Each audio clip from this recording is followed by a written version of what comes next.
Umugong ang matinding issue sa social media nang matanong si Angelica Panganiban tungkol sa mainit na usapang hiwalayan umano nina Ellen Adarna at Derek Ramsey, lalo na't kumakalat online ang mga alegasyon ng toxic environment at third-party rumors na hindi naman kumpirmado pero patuloy na pinagpipiestahan ng publiko.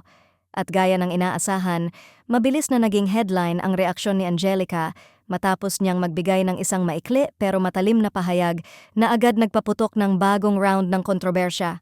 Sa saglit lang na sagot, tila nagbitaw si Angelica ng patama nang sabihin niyang, "Nakakatawa lang mabuti na lang at nakawala na ako sa ganyang klaseng toxicity."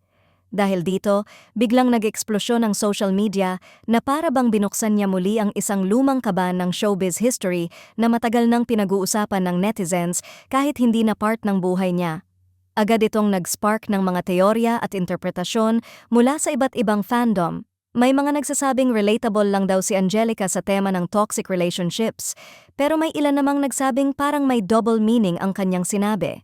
Sa kabilang banda, wala namang kumpirmasyon mula kina Ellen at Derek tungkol sa mga isyong cheating o pagiging toxic, ngunit dahil sa hindi maawat na chismis online, mas lalo pang napasangkot ang pangalan ni Angelica kahit hindi naman siya directly involved.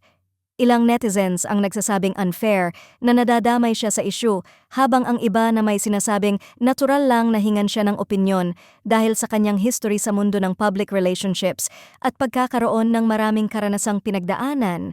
Mas lalo pang uminit ang usapan nang may mga nagkomento na parang may closure flex si Angelica, na tipong ipinapakita niyang masaya siya at stable sa kanyang buhay ngayon kumpara sa mga drama na pilit na ibinabalik ng showbiz world sa kanya.